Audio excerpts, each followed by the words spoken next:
What do you say, baseball fans? Rye Bread talking baseball, episode 57. Rolling right through. We got AL East action all over the place. I got a couple welcome backs. Some guys returning to the lineup. Great pitching matchups again tonight.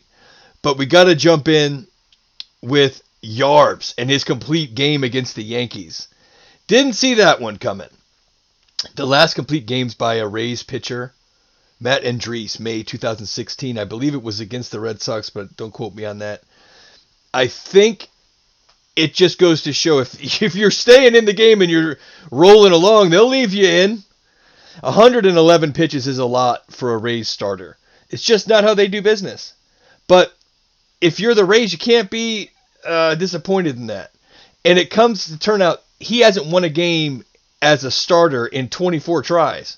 And we've been talking about that on the show all year. I don't know why they keep fighting it. Obviously, he throws a complete game great. You're not going to get that consistently out of Yarbs. I think, what am I saying? The Rays know more about it than me, but it just seems like the numbers indicate that when you have a hard-throwing right-handed pitcher or even a hard-throwing left-handed pitcher, and then you come back with Yarbs, it's just such a different look that teams struggled with that for a long time. And he was reeling off win after win after win with the use of the opener. Maybe it's just the analytics don't say that that's the way to go anymore, or we just need that as a Rays staff for him to eat up as many as he can. But we're not going to count on Yarbs for complete games. And I refuse to give up on my use an opener for Yarbs. It's proven to work. And now is not the time to say it after he's coming off a complete game. It was awesome to see. Worked himself out of a few jams. Lau saved him. Took a base hit away from Gardner and kept him in the game. He struck out Andujar. I don't know if that was the fourth inning, but he really made the pitches when he had to, and all of a sudden he's looking at a complete game. I really can't tell you how surprised that it was Yarbs. But there we go. Because he hasn't been great. Yarbs has not been himself this year, or he wasn't what I expected him. Because he's good. He hasn't been up to standard yet, but that's going to even out his numbers a little bit. The Meadows continues to rake. He's just hitting bombs, grand doubles. The Meadows. He meets triannually. I really can't get enough Meadows. Give me a break. The Rays are absolutely a joy to watch these days. Even if they're down early, it doesn't matter. Tune into the Rays. They're going to get you your W's. Our bet today, though, is going to be Miami. Stick with me on that. It's going to be after we get through this AL East thing. So, Boston finishes up at Houston. Houston's going to head to Buffalo to take on the Blue Jays, and it's getting tight. Boston is going to go to New York for Eovaldi at King. Wow, what a matchup. Wah, wah. You expect a little more from a varsity letterman, or at least from Yankees, Red Sox. We're tuned in to Greinke at Ryu because Greinke's so good on the road. And then Scherzer at Wheeler. Come on. Yes, please. Wheeler coming off that, was it 14 Ks against the Rays. New umpire might knock that number down. Unbelievable. And then the big matchup that we're going to follow today is this Arias and Anderson. I just so happen to break this out. It's our marquee matchup. These are two marquee cards. This Bowman-Anderson rookie is a tasty one, and this Arias gold trim is a nice little touch. So, along with our Soto giveaway, we're going to give away this Soto today if you can tell me the score of the Atlanta. We're switching it up. It's the Atlanta and LA game here. I believe that's who we have. This Arias. I'll give away this base Arias and the Soto. If you can give me the score of score of Braves and Dodgers in the comments. So let's try and get the cards into it, man. These card questions, keep them coming. I've had a couple of side conversations about it, but in keeping with that, let's look at these welcome back, Cody. Big game last night for Bellinger. Welcome back, Yelly.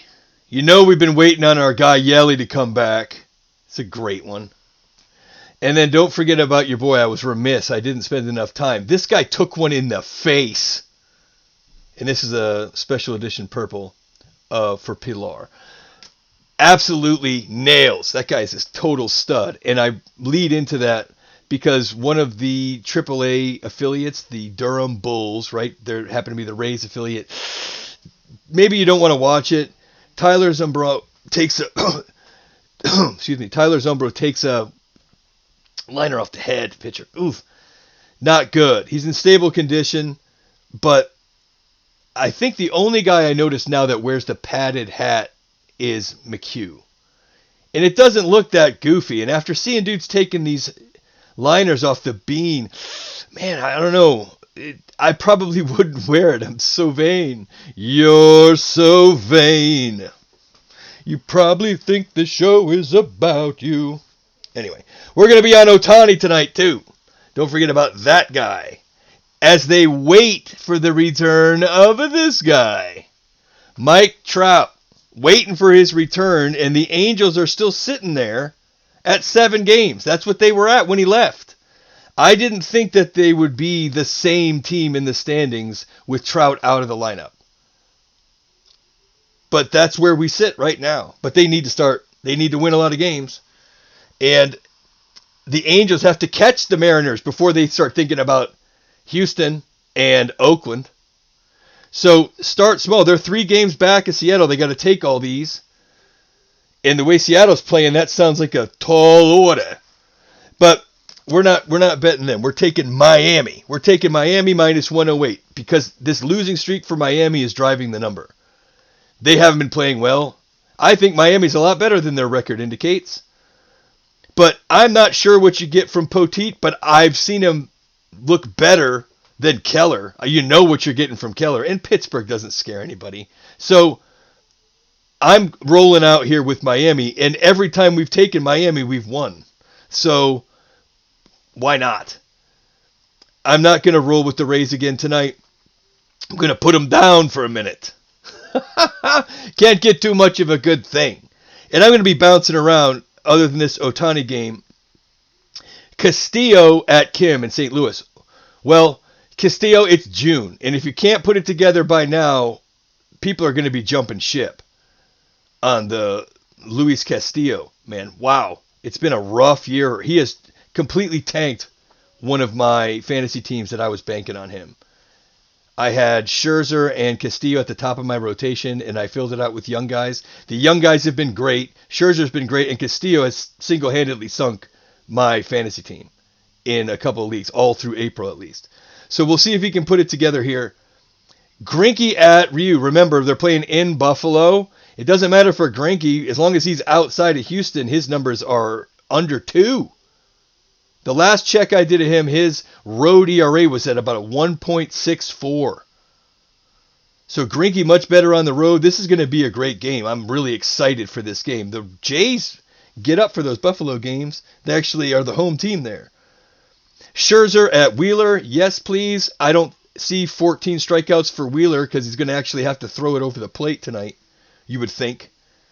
And then, like we said, this Urias and Anderson game. Urias at Anderson. So give me the score of that one. You're going to win the Julio Urias base card, and I'm going to throw in that Soto Team Set 2020. So trying to get these cards into the mix. I hope we can start to do that. Give me a comment about the bets, the cards, anything you want. I'm trying to get a conversation going with you guys. On Twitter, at RyeBread0844. If you're in Clearwater, Tampa, don't forget, you've got Bascom's Chop House in Clearwater, 15 minutes from the Trop, best steak in the city, best wine list in the city. You won't be disappointed. Fishtails of Homosassa. Get some drinks, get some great food, great peeps. Huge restaurant there on 19 up in Homosassa. And then, of course, if you're planning that island getaway, Bravo Beach Resort, Siargao Island, Philippines. I'm not kidding. It's awesome. We love you. We'll see you again tomorrow. We're going to do 162.